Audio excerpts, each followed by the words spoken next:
Assalamu alaikum. Myself Nazia Altaf Ahmed from History Department in JT Arts and Commerce College for Women, Malegaon, Nasik. In this presentation, we will discuss about the history of the Maratha in 1707 to 1818 for SYBA G2. Dear students, my topic is consolidation and expansion of the Maratha power. Okay.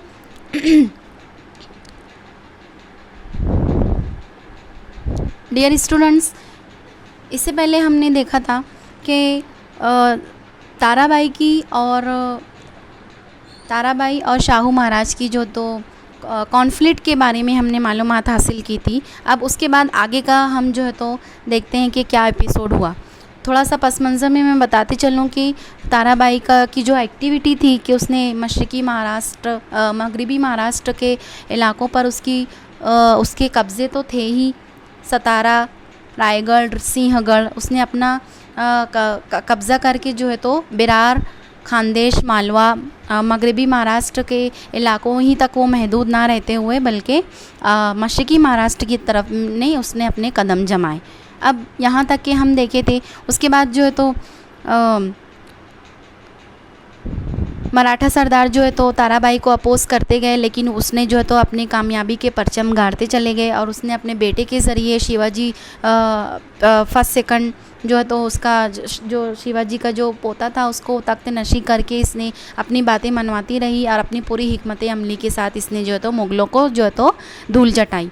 Aurangzeb के सारे जो है तो planning और सारे उसके जो strategies थी उसको फ़ेल करते हुए ये जो है तो ये लेडी मशरक़ी महाराष्ट्र की तरफ जो कि मुग़लों के कब्ज़े में थे, मालवा, बिरार, खानदेश, इस पर भी जो है तो इसने ताराबाई ने जो है तो अपने कब्ज़े, अपने झंडे गाड़े। और अब यहाँ पर जो है तो हम यहाँ तक हम देखे थे कि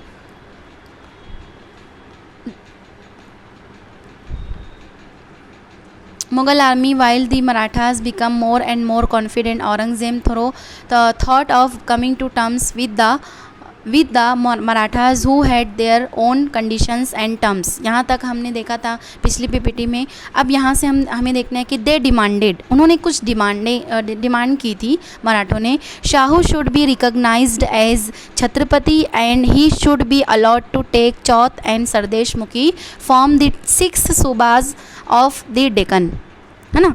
Shahu should enjoy the status of a vassal prince and Dhanaji Jadhav would act as his regent, है ना। अब देखना है यहाँ पर कि मराठे ताराबाई की हिकमती अमली से इलाके पर कब्ज़ा करते जा रहे थे, तो अब इनके पास ताकत आ गई।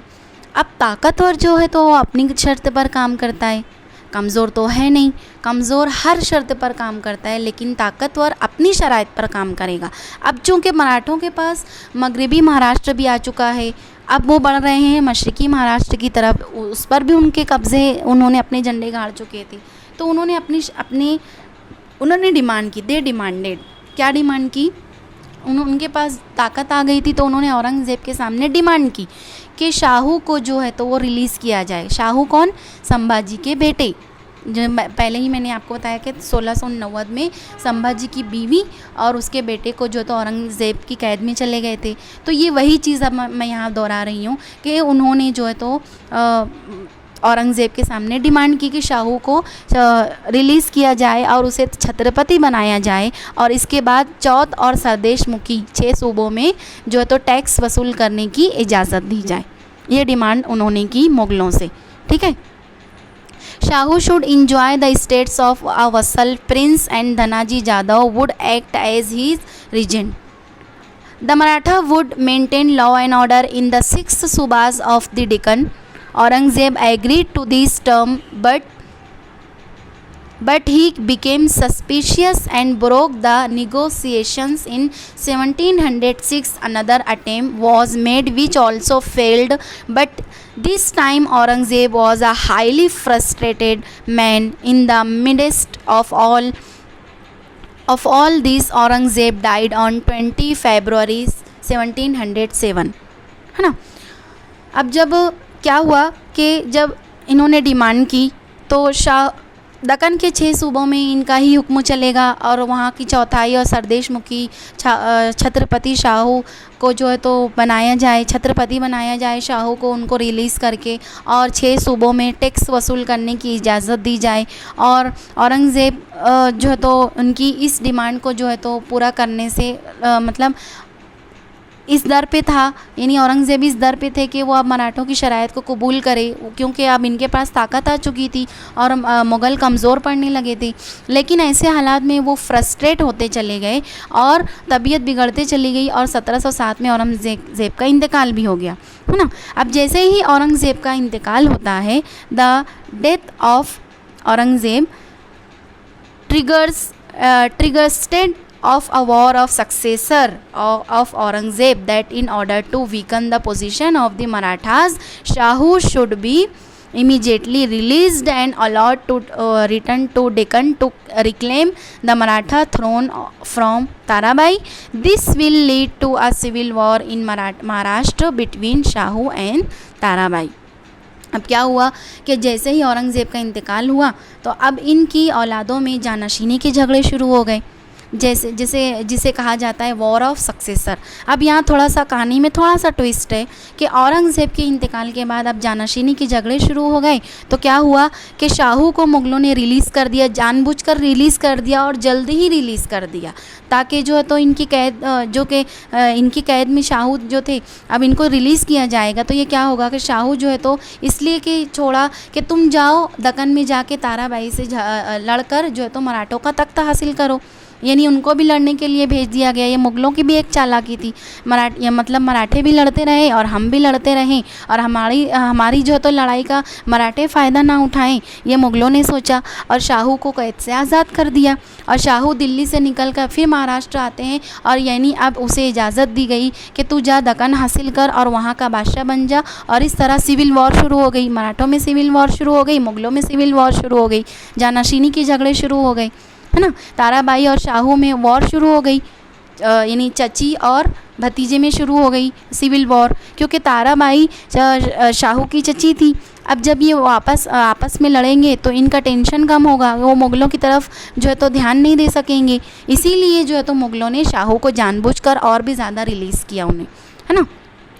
और which will ease the attention for the Mughals, और ये आसानी रहेगी, इनका टेंशन कम होगा। This plan was accepted by the Azam Shah and terms of the Shahu's release were as follows. Azam Shah की प्लान के मुताबिक, आज़म शाह कौन थे? ये औरंगज़ेब के बेटे थे, है ना, ये औरंगज़ेब के बेटे थे और ये पूरा प्लान जो है तो आज़म शाह ने बनाया, है ना। Azam Shah was the son of Aurangzeb, Aurangzeb के 3 बेटे थे, आज़म शाह, शाह आलम, काम बख्श। जब औरंगज़ेब की डेथ हुई तो मरने की खबर जो है तो शाह आलम को भी हुई, और जो कि पाकिस्तान में थे, और अहमदनगर में आज़म शाह थे और काम बख्श यूपी के इलाके में किसी इलाके में थे। तो जैसे ही जब बादशाह जब मरता है या उसकी डेथ होती है तो जो जितने उसके बेटे होते हैं तो जानशीनी के झगड़े शुरू होते हैं, है ना। तो इस जैसे ही मरने की खबर आई तो आगरा, तो जो कि इनका हेडक्वार्टर था मुग़लों का, तो इनका तीनों बेटों ने सोचा कि सबसे पहले मैं आगरा पहुंचकर मैं क्लेम कर दूं कि मैं बादशाह हूं, मैं तख्ता हासिल कर लूं। तीनों ये सोच रहे थे। तो ये आज़म शाह का जो है तो कहना चाहिए ये प्लान था कि जितनी जल्दी शाहू को रिलीज़ किया जाएगा, ये जाएगा ताराबाई से लड़ेगा तो मराठों का हमारे ऊपर जो है तो ज़ोर आजमाई, ये एग्रेसिव पावर जो है वो तो कम हो जाएगी, यानी मराठे आपस में लड़ते रहेंगे और हम भी जो है तो इधर अपना जो है तो हमारे लिए जो मराठों का टेंशन कम हो जाएगा। तो तीनों के दिमाग में ये बात चल रही थी कि आज़म शाह, शाह आलम और काम बख्श के दिमाग में ये बात चल रही थी कि हम आपस में अपना सूझबूझ से कोई भी एक जो है तो बादशाह बन जाएगा, मगर मराठों को इसका फ़ायदा नहीं उठाने देना चाहिए। तो शाहू को रिलीज़ कर दिया जाए ताकि ये जाके ताराबाई से लड़े और आपस में इनकी लड़ाई जारी रहे और हम जो है तो हम इधर अपना मराठों पर रौब जमाते रहें। तो इस तरह से जो है तो शाहू को रिलीज़ करने पर जो है तो इस तरह से उनके आपस में मराठों में भी जानशीनी के सिविल और वॉर ऑफ सक्सेसर की जंग इनमें भी शुरू हुई और वॉर ऑफ सक्सेसर की जंग जो है तो मराठों में भी शुरू हुई। इंशाल्लाह we will discuss the about next lecture next PPT. अस्सलाम।